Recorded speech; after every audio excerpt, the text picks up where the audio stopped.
आपने ये बात जरूर सुनी होगी कि आत्मा अजर अमर है, आत्मा कभी नहीं मरती। भगवत गीता में भी कहा गया है, श्रीमद् भगवत गीता में ये कहा गया है कि नैनम छिन्दन्ति शस्त्राणि नैनम दहति पावकः ना चैनम क्लेदयन्तापो ना शोषयति ना मारुतः।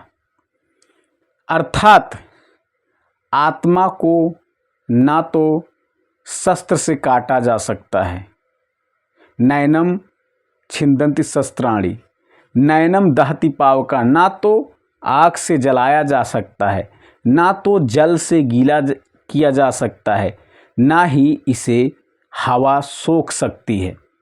अर्थात आत्मा अजर अमर है, ऐसा श्रीमद् भागवत गीता में कहा गया है। फिर एक प्रश्न ये उठता है कि गरुड़ पुराण के अनुसार मनुष्य को उसके कर्मों के आधार पर सजा मिलती है। जैसा जो कर्म करता है उसके लिए अलग अलग सजाओं का भी प्राविधान वर्णित है गरुड़ पुराण में। तो गरुड़ पुराण में अगर ये सजा भी वर्णित है तो आत्मा अजर अमर है तो सजा किसको मिलती है? बहुत सारे लोग कहते हैं कि आत्मा को सजा मिलती है। क्या आप भी ऐसा ही सोच रहे हैं? तो आज मैं आपको इन सारे प्रश्नों का बहुत सरलता से जवाब देने वाला हूं कि किसको सज़ा मिलती है।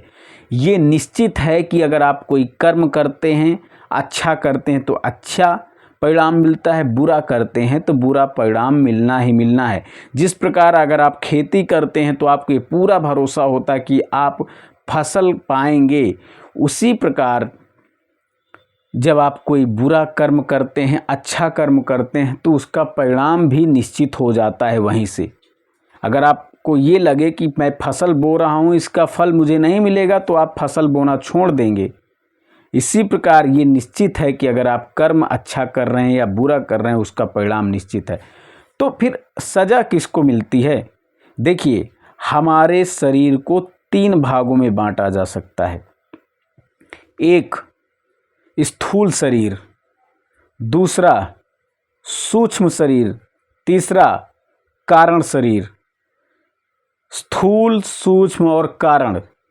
स्थूल शरीर में 5 हमारी ज्ञानेंद्रियां हैं, आँख, कान, नाक, जीभ, त्वचा। ठीक है, आप आँख से देखते हैं तो ये आप पर निर्भर करता है। आप अपने विचार के आधार पर अच्छा बुरा देखेंगे, गलत सुनेंगे, अच्छा सुनेंगे। भाई, सुनना ना सुनना तो हमारे ऊपर निर्भर करता है ना। देखना अच्छा बुरा हमारे ऊपर निर्भर करता है। मुंह से बोलना अच्छा बुरा हमारे ऊपर निर्भर करता है। तो ये 5 ज्ञानेंद्रियां जो आप देख रहे हैं, ये स्थूल शरीर हमारा, ये पूरा शरीर, ये पूरा स्थूल शरीर है। ये सब पूरी जो काया है हमारी, जिसे कहते हैं मिट्टी की काया, स्थूल शरीर है। तो इसमें से हम सब सुनते हैं, समझते हैं, देखते हैं। अब बात करते हैं सूक्ष्म शरीर में।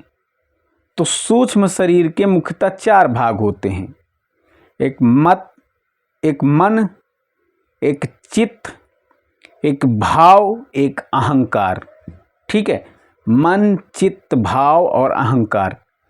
अगर यही जो सूक्ष्म शरीर होता है, आप अचानक रात में सोते हैं और आप पूरा अंदर अपने बेड पर सोए होते हैं, लेकिन आप सपना देख रहे हैं कि कोई बुरी घटना घट रही है, कुछ अच्छा हो रहा है, कहीं आप स्विट्ज़रलैंड पहुंच गए हैं, कहीं आप मौसी के घर पहुंच गए हैं, तो ये जो कर रहा है, जो हो रहा है, वो सूक्ष्म शरीर के साथ हो रहा है। सूक्ष्म शरीर आपका विचरण कर रहा है हर जगह। ठीक है, आपका सूक्ष्म शरीर आपको प्रभावित कर रहा है। आप सोते वक्त जो कष्ट पा रहे हैं या आपको कोई बुरा सपना आ रहा है, कष्ट मिल रहा है, तो आपके सूक्ष्म शरीर को मिल रहा है।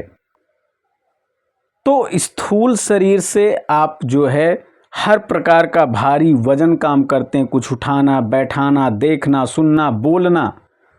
सूक्ष्म शरीर से आपके वो सारी चीज़ें, चिंतन करना, दिमाग में तमाम तरह की बातें। आप देखेंगे कि जब आप रात में सोते हैं, जो सपना देखते हैं, तो आपके चिंतन का ही परिणाम होता है। अब चिंतन कैसा होता है? अच्छा बुरा, ये चिंतन होते हैं। तो ये आपके भाव स्वभाव पर निर्भर करता है कि किस तरह की आप चिंतन करते हैं। तीसरा होता है कारण शरीर। कारण शरीर क्या होता है कि आपका स्वभाव कैसा स्वभाव है। कैसा कारण, किस तरह का कारण आप बना रहे हैं, अच्छा भाव बना रहे हैं, बुरा भाव बना रहे हैं, वही कारण बनता है। और उसी कारण के आधार पर जो है आप चिंतन करते हैं और वही चिंतन का परिणाम होता है जो आप सपना देखते हैं या जो आपके दिमाग में चलता है, अच्छा खराब। आपके दिमाग में नकारात्मक हर समय चलेगा तो आप सोते जागते हर वक्त टेंशन में रहेंगे। आपके वो हमने बताया था कि आपके प्रारब्ध, आपके कारण से ही, जो कारण आप किस कारण से आपने प्रारब्ध बनाया, क्या आपने पाप किया है, उसी का परिणाम आपको मिलता है किसमें, सूक्ष्म शरीर में। तो सूक्ष्म शरीर बहुत मायने रखता है। तो अब प्रश्न उठता है कि किस शरीर को कष्ट मिलता है, स्थूल को, सूक्ष्म को, कि कारण शरीर को, किसको मिलता है? तो मैं बताना चाहूँगा कि जो नरक में कहते हैं ना कि नरक में दंड मिलेगा, तो आपके सूक्ष्म शरीर को ही नरक में दंड मिलता है। आत्मा को दंड नहीं मिलता।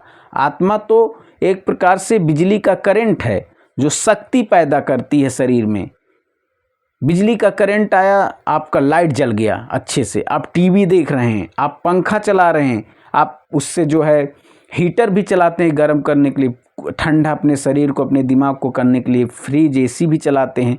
तो ये जो है इस बात पर निर्भर करता है कि आप किस तरह से उपयोग कर रहे हैं। आत्मा तो सिर्फ आपको शक्ति प्रदान कर रही है, लेकिन ये जो आपका कारण शरीर है, सूक्ष्म शरीर है, वही जो है प्रभावित करता है। तो जो कष्ट मिलता है, आप देखेंगे, आप सपना भी अगर देखते हैं तो आपका सूक्ष्म शरीर ही प्रभावित होता है, परेशान होता है। अगर आप अच्छा सपना देखते हैं तो आपका सूक्ष्म शरीर परेशान होता है, आप बुरा सपना देखते हैं तो भी आपका सूक्ष्म शरीर परेशान होता है, प्रभावित होता है। इसलिए जो आप अच्छे कर्म, अच्छे भाव अगर रखते हैं तो आपका सूक्ष्म शरीर सुखद रहता है मरणोपरांत भी। यानी आत्मा आपकी भले निकल गई हो, जो सूक्ष्म शरीर है, अहंकार, चित्त, मन और भाव, ये सारी चीज़ें प्रभावित होती हैं, उन्हीं को दंड मिलता है।